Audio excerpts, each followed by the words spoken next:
누적되면 레드카드를 줘야 할지 모른다며 탄핵 시사로 해석될 수 있는 발언까지 내놨습니다. 여러분이 받게 될 투표용지가 바로 옐로우 카드입니다. 계속 반칙을 하면 오늘은 오렌지 먹방. 레드카드를 줘야 될지 모르지만 이재명 대표는 내일 대통령실이 있는 서울 용산에서 공식 마루야는 선거운동을 오렌지 좋아하니? 마무리하며 정권 심판론을 최대한 확산시키겠다는 계획입니다. YTN 손유정입니다. 이렇게 제3지대 군소 정당들은 오렌지 총선을 이틀 앞두고 수도권에서 막판 표심 잡기에 주력했습니다. 녹색정의당 선대위는 오늘 서울 마포갑 지역인 경의선 숲길과 공동역 일대를 돌며 김혜미 후보 지원 유세를 했습니다. 새로운 미래는 청년 유동인구가 많은 서울 성수동 카페거리와 홍대 입구역 부근에서 오렌지예요. 정당 투표 기호 6번을 강조하는 선거 캠페인을 벌였습니다. 개혁신당은 한강 벨트로 꼽히는 서울 영등포갑 지역에서 출근길 인사를 한 뒤 경기 남양주와 구리 등을 누비며 집중 유세를 펼쳤습니다. 조국혁신당은 경기 김포와 군포, 성남 위례 신도시를 돌며 비례투표 지지를 호소하면서 이른바 구틀막 정권을 심판해달라고 촉구했습니다. 우리는 이렇게 본지 오렌지. 선거관리위원회가 재산축소 신고 의혹을 받는 더불어민주당 경기 안산갑 양문석 후보를 경찰에 고발했습니다. 허위 사실을 공표한 혐의가 있다는 건데 오렌지. 선거 전 막판 후보들의 도덕성을 둘러싼 여야 간 공방도 격해지고 있습니다. 김대겸 기자의 보도입니다. 경기도 선관위는 지난 5일 민주당 양문석 후보를 공직선거법 위반 혐의로 경찰에 고발했다고 밝혔습니다. 양 후보가 서울 서초구 아파트의 가격을 실제보다 낮춰 신고한 의혹이 있다는 겁니다. 양 후보가 배우자와 공동 명의로 보유한 아파트의 지난 2020년 매입 가격은 31억 2천만 원이지만 선관위에는 이보다 9억 6천여만 원 낮은 공시가격 기준 21억 5천여만 원이 신고됐습니다. 공시가격과 실거래 가격 중 높은 금액을 기재토록 한 관련 규정을 어겼다는 게 선관위의 판단입니다. 딸 명의로 편법 대출을 받았다는 논란과는 별개의 건인데 국민의힘은 양 후보를 마루야 뭐 하는 거야 민주당이 지금? 국민에게 사죄하라며 맹공을 퍼부었습니다. 오렌지. 허위사실 공표죄는 유권자의 판단을 흐리는 행위이자 선거 결과를 왜곡시킬 수 있는 중대한 범죄 행위로 이를 묵과할 수 없습니다. 민주당 경기 용인갑 이상식 후보의 재산신고 누락 의혹도 추가로 제기했습니다. 이 후보 배우자가 소유한 미술작품을 두고 MG조폭까지 연루돼 거액의 투자금이 오고 갔다는 언론 보도까지 거론하며 공세 수위를 높였습니다. 문제의 그림은 MG조폭 측과 다른 투자자 간 소유권을 놓고 분쟁 중인 것으로 전해졌습니다. 이상식 후보는 지난 21대 총선 당시 미술품 신고 누락과 정말 세금 문제는 이렇게 이미 먹은지 사과했다고 오렌지. 강조하며 MG조폭 측 투자 보도는 황당무계하고 악의적이라고 반박했습니다. 민주당 차원에선 여당 후보들의 과거 막말과 비위 의혹 등을 끄집어내 이른바 7대 막장 후보들을 심판해야 한다고 맞불을 das습니다. 고 노무현 전 대통령의 명예를 훼손한 혐의로 1심에서 실형을 선고받은 국민의힘 공주부여 청양 정진석 후보와 이토 히로부미 인재 발언으로 논란이 된 서산태안 성일종 후보 등을 정주준했습니다. 국민의 비판엔 귀맞고 결격 사유가 넘치는 후보자들을 내세우며 민심에 순응하는 정치를 하겠다니 양두구육이 따로 없습니다. 국민의힘 양상갑 윤영석 후보를 향해선 유세 도중 문재인 전 대통령을 향해 극단적 발언을 했다며 사퇴를 촉구했습니다. 한동훈 위원장 역시 수시로 막말을 했다며 여당 지도부까지 싸잡아 비난했습니다. 수시로 막말을 해온 국민의힘 한동훈 비대위원장 역시 책임있는 해명과 사과 그리고 재발 방지를 약속하십시오. 대통령은 선거 개입과 관권 선거를 획책하고 여당은 혼탁 선거, 오렌지 부정 선거에 먹고 있어요? 앞장서고 있다는 주장까지 내놨습니다. 본투표를 앞두고 여야의 신경전이 고조되면서 후보 리스크를 둘러싼 설전도 치열해지고 있습니다. YTN 김대겸입니다. 당연한 것 아니겠습니까? 정부가 의대 증원 2,000명을 조정하는 건 현실적으로 어렵다면서도 불가능하진 않다며 대화 의지를 거듭 강조했습니다. 하지만 합동 기자회견을 예고한 의사협회 비상대책위 입장은 박단 전공의 비대위원장이 반박하는 등 내부 균열이 가라앉지 않고 있습니다. 권민석 기자의 보도입니다.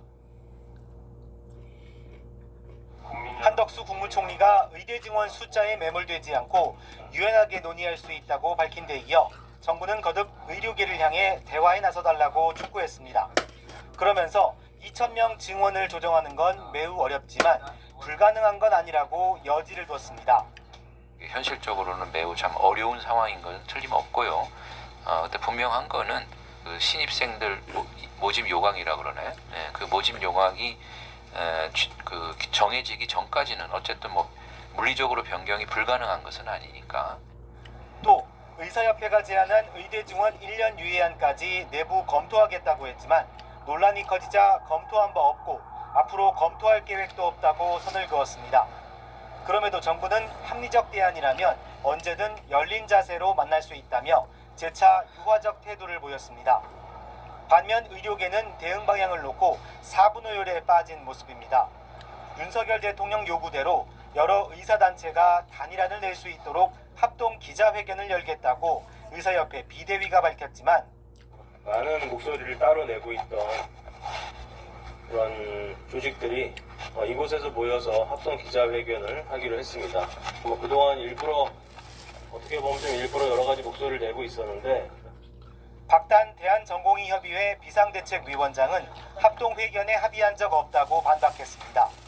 또 임현택 차기 의협회장 당선인은 의협 비대위가 자신의 뜻과 배치되는 의견을 수차례 표명했다며 직접 비대위원장직을 수행하겠다는 공문을 발송했습니다. 앞서 윤 대통령과 박 위원장의 만남을 두고 의협 비대위가 의미 있다고 평가한 것과 달리 임 당선인은 내부에 적이 있다며 마찰음을 내기도 했습니다. 정부와 의정대화 테이블을 복원하려면 우선 의료계의 단일 대우 형성이 선행돼야 하지만 여러 갈래로 나뉜 의료계 입장은 좀처럼 모이지 않고 있습니다. YTN 권민석입니다. 의대 증원 문제로 학생들이 수업을 거부하면서 2월부터 휴강 중이던 경북대와 전북대 의대가 오늘부터 수업을 재개했습니다. 이들 대학은 수업을 더 미루면 계획한 수업 일수를 채우지 못해 집단 유급 가능성이 크고 본과 4학년은 국가고시를 치르려면 52주 이상의 실습이 필요한 점 등을 고려한 것으로 전해졌습니다. 대학 측은 학생들과 계속 소통하면서 수업 재개 필요성에 의견을 모았지만 학생들이 실제 수업에 출석했는지는 확인하기 어렵다고 밝혔습니다. 안 했구나.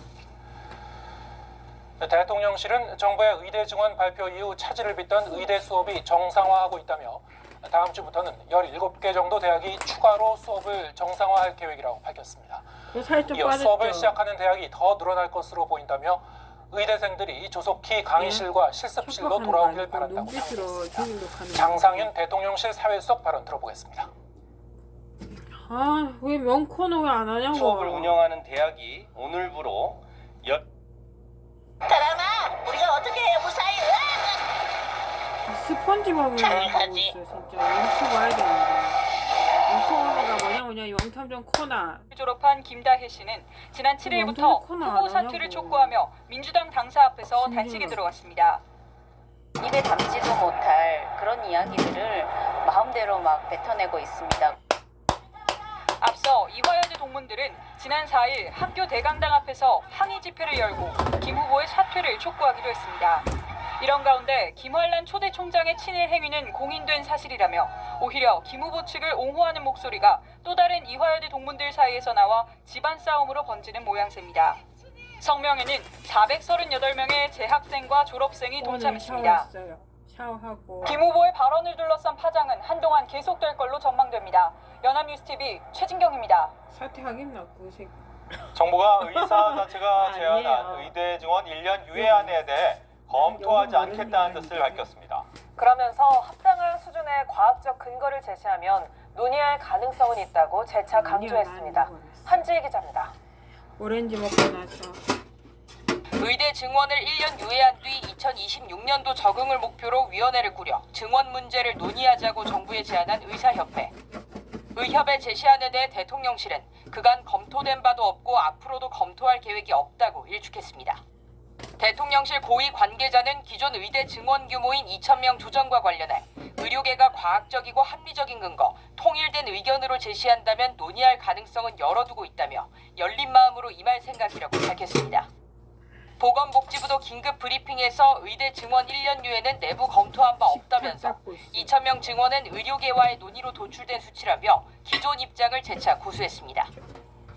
의료계가 과학적이고 합리적인 근거를 바탕으로 통일된 의견을 제시한다면 열린 자세로 논의할 수 있다는 것이 기본 입장임을 다시 한번 밝힙니다. 식탁이 한편 좀 전공의 이탈 장기화에 따른 의료 공백을 막고자 정부는 진료 지원 간호사 2,700명을 추가 충원하기로 했습니다. 또 환자가 장기 복용 의약품을 원활하게 처방받을 수 있도록 의약품 처방 급여 요건을 한시적으로 완화하기로 했습니다. 정부는 필수 의료에 대한 보장을 강화하는 방향으로 실손보험을 개선하는 한편 오는 15일부터 건강보험 혜택이 적용되지 않는 비급여 진료 항목을 보고하도록 한 비급여 보고 제도를 모든 의료기관으로 확대 적용할 방침입니다. 연합뉴스TV 한지입니다. 정부는 의료계가 통일된 대안을 가져오면 논의할 수 있다는 입장인데 의료계는 정부의 입장부터 통일하라고 비판했습니다. 대한의사협회 차기 회장은 종교계의 중재를 호소하고 있습니다. 홍서연 기자입니다. 이면택 의사협회 회장 당선인이 SNS에 올린 글입니다. 2,000명 증원을 두고 엇갈리는 정부와 대통령실의 발언을 언급하며 무정부 상태라고 비판했습니다. 그러면서 정부가 합리적이고 통일된 대안을 제시하면 논의 가능하다고 지적했습니다. 합리적이고 통일된 대안을 제시해달라는 정부의 요구를 그대로 돌려준 겁니다. 의료계는 원점 재논의를 고수하며 의대 정원 배정 절차를 모두 중단하라고 요구하고 있습니다. 열려있다고 말로만 주장하지 말고 행동으로 변화를 보이라는 겁니다. 어떤 행정 처리나 절차가 멈추거나 변화가 된 적이 없었거든요. 그 발언의 진정성이 있는가에 대해서 굉장히 많은 의심을 가질 수밖에 없었죠. 의협은 총선이 끝난 뒤 의대 교수와 전공의, 학생들과 합동 기자회견을 열겠다고 밝혔습니다. 다만 박단 전공의 협의회 비대위원장이